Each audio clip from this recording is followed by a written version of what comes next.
Fala pessoal, sejam bem-vindos, começando mais um vídeo com muitas informações importantes. Mas antes, eu peço para que você se inscreva no canal, deixe o seu like e compartilhe o vídeo com o máximo de pessoas. Giro na tela e notícias a seguir.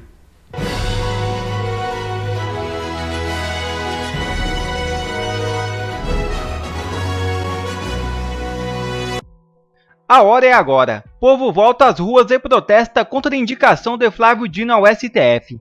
Capitais e diversas cidades registraram manifestações hoje. Veja o vídeo. Manifestações aqui em São Paulo e em todo o país. O povo voltou às ruas hoje para protestar, prioritariamente para protestar contra a indicação do Flávio Dino para o Supremo Tribunal Federal. Em São Paulo, a concentração, a gente está vendo aí, foi na Avenida Paulista. Em outras cidades pelo país, como disse, também houve manifestações. Houve ainda homenagens a Clériston Pereira da Cunha, o Clesão, que morreu na penitenciária da Papuda em 26 de novembro. As homenagens ao Clesão foram o tema principal dos atos, né?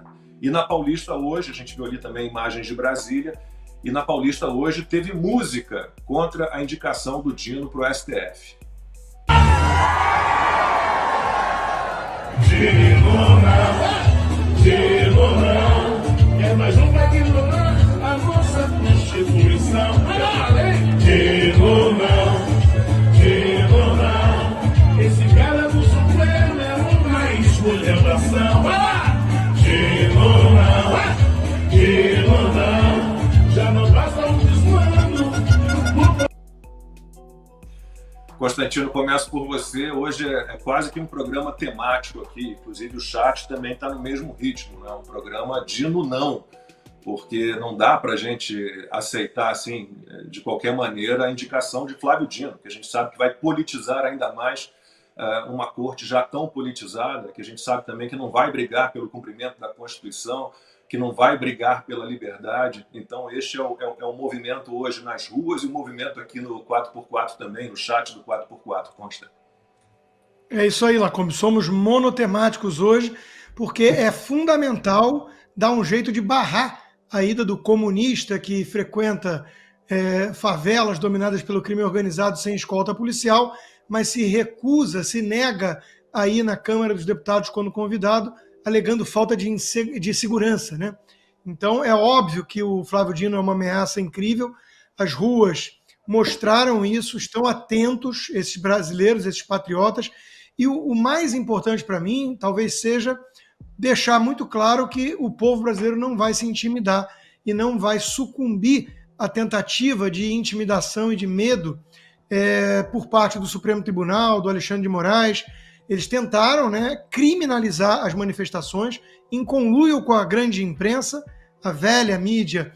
Você entra no site do Globo, do Estadão, esses jornais, parece que não aconteceu nada hoje. Olha, tinha bastante gente. Não é a manifestação daquele tamanho que tínhamos na época do impeachment da Dilma, ou até mesmo naquele 7 de setembro, que os patriotas foram às ruas pedir respeito à Constituição e defender Bolsonaro e por aí vai.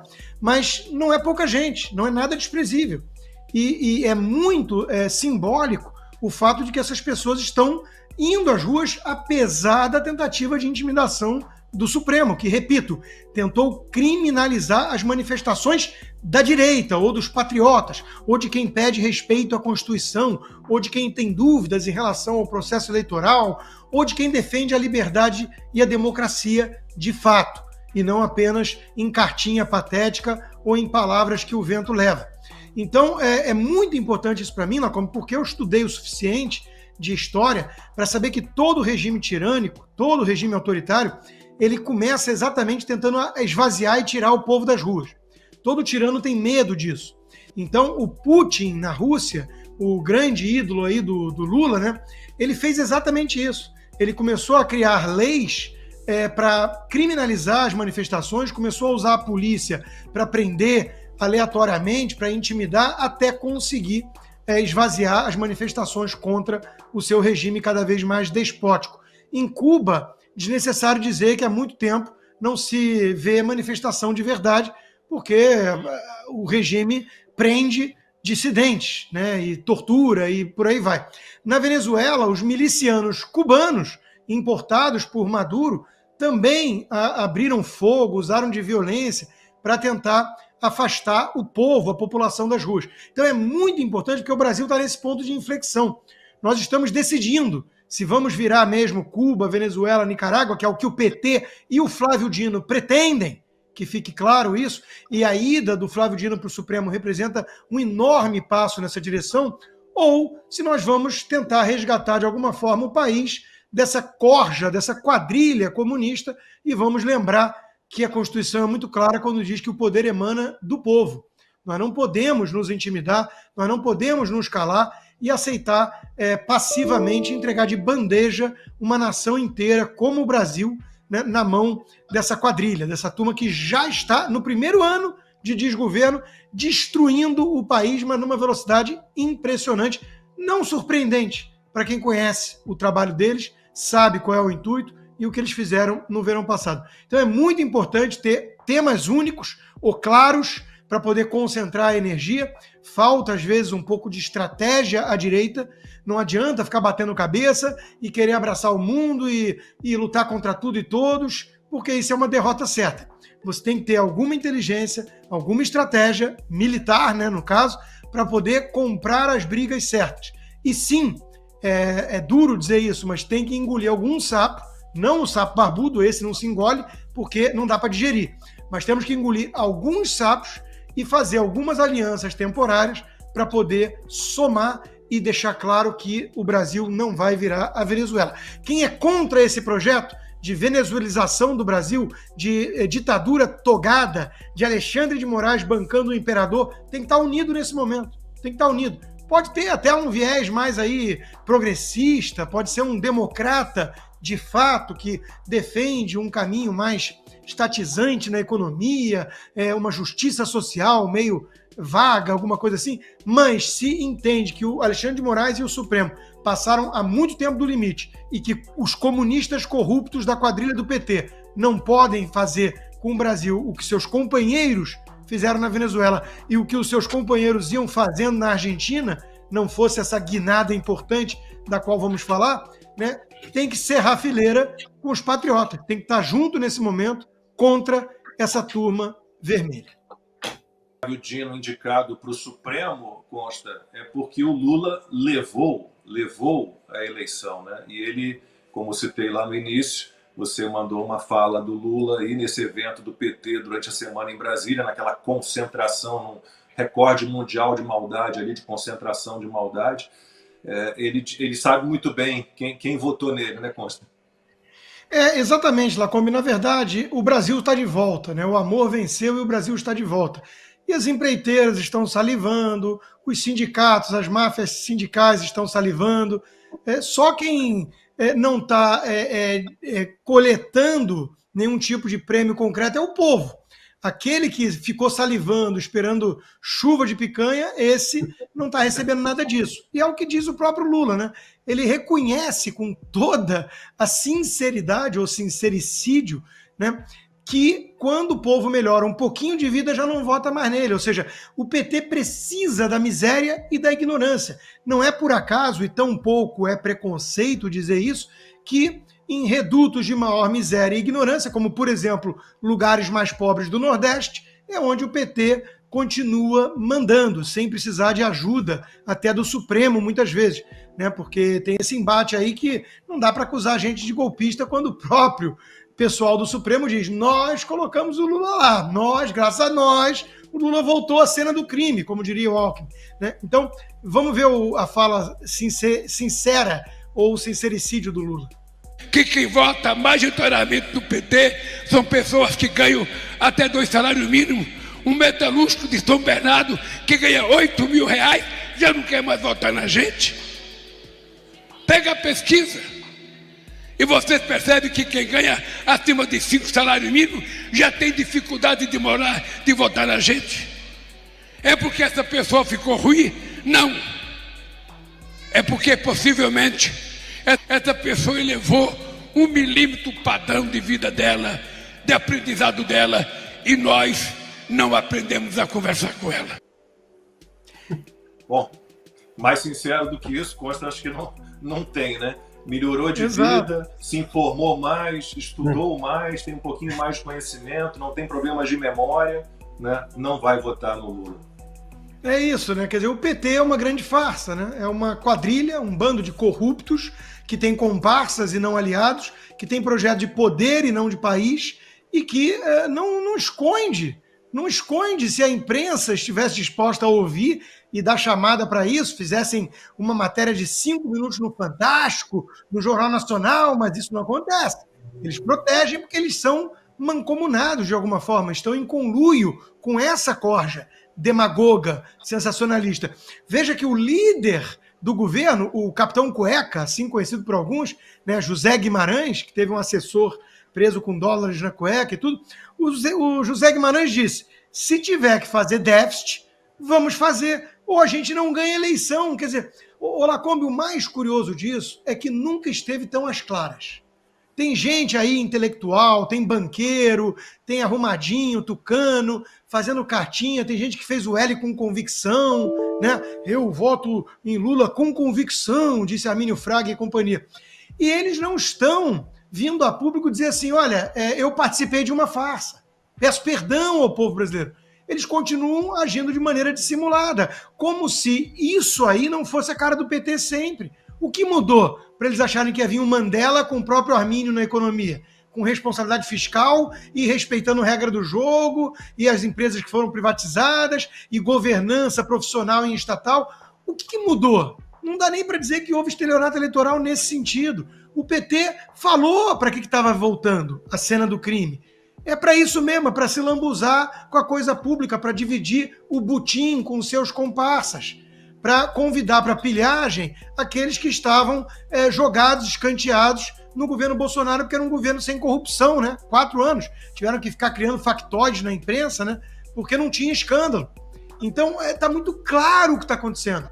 O Brasil está dividido, não há pacificação possível com defensores de bandidagem, da bandidolatria que tomou conta do país de novo, e de patriotas que querem respeito às regras do jogo, a Constituição e o Estado servindo a população, em vez de se servir da população. A vitória do Milei na Argentina é alvissareira nesse sentido, e vamos comentar melhor. O discurso dele vai exatamente nesse ponto. E como é que está reagindo a nossa imprensa brasileira? Chamando o cara de nazista, um defensor de Israel e do Estado mínimo, que já chegou cortando metade dos ministérios. Será que eles não sabem que o nazismo, nacional-socialismo, era uma estatolatria enorme? Que era um coletivismo autoritário igualzinho ao do comunismo? Então é tudo tão tosco que está acontecendo. De um lado, gente que defende isso aí. Vamos manter o povo na miséria porque ele vota na gente. E do outro lado, a turma que quer tirar o povo da miséria e dar liberdade a cada um. Bolsonaro é recebido na Argentina como um presidente de verdade e a imprensa fica revoltada. Se tem uma coisa que deixa a imprensa brasileira e a esquerda revoltados, é o fato de que o cara que perdeu as eleições ainda é considerado como presidente verdadeiro pela maioria do povo brasileiro, não só do povo brasileiro, mas até mesmo do povo de outros países. Como vocês sabem, Milei não gosta do Lula, sabe que ele é um corrupto, um ladrão, e já deixou isso bem claro nas suas redes sociais. E quem que ele convidou para participar da posse dele? Bolsonaro. Convidou Bolsonaro, o Bolsonaro foi com a comitiva de uns 30 parlamentares, e chegando lá a imprensa falou que ele não seria recebido por Milei. Foi recebido, não só foi recebido por Milei, mas com pompas do verdadeiro presidente. É como se Bolsonaro na Argentina hoje ainda é considerado o verdadeiro presidente do Brasil. Você está duvidando? A coisa é tão assustadora que até a imprensa brasileira teve que noticiar, não teve como passar pano, né, esconder, teve que noticiar que Bolsonaro foi aplaudido, ovacionado por argentinos e brasileiros. Aqui, televisão argentina falando sobre a chegada dele lá. Obviamente custodiado, el expresidente de Brasil, saludando un poco a la gente. Se llama una decisión de tener contacto con la gente, ¿no? Algo que ha venido repitiendo Bolsonaro durante toda esta su presencia. Falando sobre como ele gosta de ter contato com o povo, né? Buenos Aires, ¿no? La gente lo vio por Florida, por el centro y demás, con una actitud de cercanía muy fuerte, con proyección de futuro político, Basicamente, a própria TV argentina falando que o Bolsonaro é uma figura política extremamente forte, embora a Cantanhade disse ontem que era um zero à esquerda, né? O zero à esquerda foi recebido como presidente oficial na Argentina. E tem mais, vamos lá. Aqui ele chegando no local. Olha isso, gente.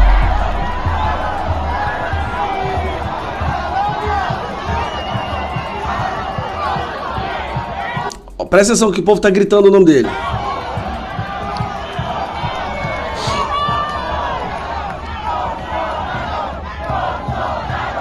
Preste atenção, argentinos gritando Bolsonaro.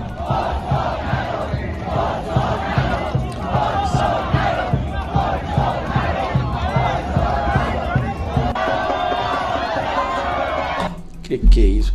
O Lula não consegue ir em lugar nenhum e o Bolsonaro é ovacionado por milhares de argentinos. Aqui nós vamos ver agora, realmente numa evento solene, ele sendo recebido como verdadeiro presidente. Cara, a imprensa tá puta com isso aqui, de uma maneira, cara, eles estão rasgando toba, dá uma olhada. E que primeira dama maravilhosa essa, primeira dama mais linda que a gente já teve.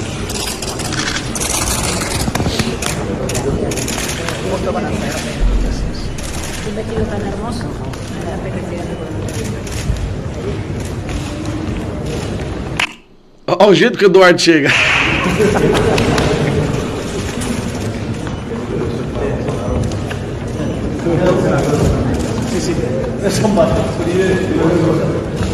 Vai lá na frente, vai lá na frente, vai lá de novo. Não, isso aí é impressionante, gente. Enquanto aqui nós estamos fazendo manifestações, centenas de milhares de pessoas estão nas ruas pelo Bolsonaro, o povo na Argentina também é fã do cara. E aí ele é recebido como presidente. Isso aqui tem que ficar claro. Gente, isso aqui ele está sendo recebido como se fosse o presidente do Brasil. E cadê o Lula? Cadê o Lula? Tá fazendo as suas viagens aí, internacionais, afugentando o investimento externo. Porque quanto mais ele viajou, menos a gente teve investimento de fora do país. Na verdade, uma queda brusca de quase metade. Quase metade. Já outra matéria na tela. Declaração de Janja sobre prisão de Bolsonaro escancada plano de ministros do STF. Há semanas, o ex-presidente Jair Bolsonaro tomou conhecimento de que ministros do Supremo Tribunal Federal discutem a possibilidade de sua prisão. A informação é do portal IG. Junto a isso, Janja acaba de afirmar que, se tudo der certo, o ex-presidente Jair Bolsonaro logo estará preso. Fontes próximas a Bolsonaro revelaram que ele manifestou a convicção de que está condenado independentemente dos argumentos apresentados por sua defesa nos tribunais. Ele argumenta que se tornou alvo político no STF e acredita que mais cedo ou mais tarde poderão tentar prendê-lo. De acordo com informação do jornal O Globo, ministros do STF consideram que Bolsonaro enfrenta uma alta probabilidade de ser condenado à prisão e o motivo seria uma suposta tentativa de golpe de Estado. A avaliação dos ministros é que a prisão do ex-presidente não provocaria uma reação significativa na opinião pública, o que facilitaria o desdobramento das questões judiciais. Desde então, Bolsonaro está preparando uma forte reação e acredita que uma eventual prisão mobilizaria seus apoiadores, fazendo com que se sintam perseguidos e saiam às ruas em protesto, como já vem acontecendo. Além disso, Bolsonaro acredita que isso fortaleceria o candidato que ele apoiará nas eleições presidenciais de 2026. O ex-presidente tem trabalhado nos bastidores para evitar sua condenação à prisão. Outra notícia já na tela. Já cobramos medidas. Diz Lira sobre mina da Braskem rompida. Presidente da Câmara afirmou que monitora a situação minuto a minuto. Alagoano, o presidente da Câmara dos Deputados, Arthur Lira, afirmou neste domingo que monitora minuto a minuto com os órgãos responsáveis os efeitos do colapso da mina 18 da Braskem, localizada em Maceió. Parte da mina se rompeu por volta das 13 horas e 15 minutos deste domingo, segundo a Defesa Civil do município. Em post na rede social X, o antigo Twitter, Lira afirmou que já cobrou medidas técnicas eficazes, ações sociais e reparações financeiras para que Maceió e a população atingida não sejam ainda mais prejudicados. E outra notícia na tela. Funcionários do Banco Central anunciam paralisação por insatisfação com o governo Lula. Na próxima quarta-feira, dia 13, o Sindicato Nacional dos Funcionários do Banco Central anunciou uma paralisação de 24 horas. Esta mobilização surge como parte de uma campanha iniciada em julho com foco em diversas reivindicações, incluindo a implementação de uma retribuição por produtividade institucional, revisão das tabelas salariais, exigência de nível superior para cargo técnico e a alteração da denominação do cargo de analista para auditor. O sindicato pontuou sua frustração com o que descreve como um tratamento assimétrico por parte do atual governo Lula, destacando o insucesso de uma reunião crucial realizada na terça-feira, dia 5. De acordo com o sinal, o governo demonstrou uma postura mais rígida, recusando-se a atender até mesmo demandas não relacionadas a salários que não afetariam o orçamento federal. O sinal enfatiza que as greves refletem um descontentamento generalizado entre os servidores com as políticas governamentais voltadas para funcionalismo, indicando um cenário de crescente insatisfação e possíveis impactos na economia e nos serviços essenciais prestados pelo Banco Central. Quer ver mais vídeos como esse? Então inscreva-se agora mesmo no canal, deixe o seu like e compartilhe esse vídeo com o máximo de pessoas. Assim você vai estar me ajudando demais. Fico por aqui, um forte abraço e que Deus abençoe a todos. Brasil acima de tudo e Deus acima de todos.